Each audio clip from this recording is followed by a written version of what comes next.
ఇంకొక మాట కూడా చెప్తా, గుర్తుపెట్టుకో. ఎప్పుడైతే నువ్వు దేవునిలోనికి వచ్చి దేవునిలో బలపడి దేవుని పక్షంగా పటిష్టంగా ఉండాలని తీర్మానం చేస్తుంటావో, నీ తీర్మానం యొక్క స్థిరత్వం బిగిసే కొద్దీ వాడు దాడి ఎక్కువ చేస్తాడు. ఇది కూడా చెవులు బాగా వెక్కించుకొని వినండి.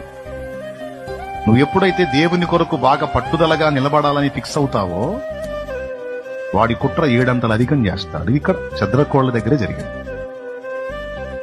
అంతకుముందు ఒకంత మండుతుంది అగ్ని.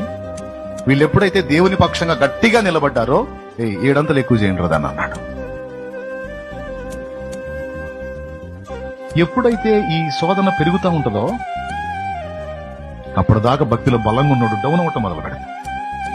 ఏందో అన్నయ్య, నాకేందో అన్నయ్య, దేవుని కోసం గట్టిగా నిలబడదాం అనే కొద్దీ శోధనలు ఎక్కువ అవుతున్నాయి అన్నయ్య.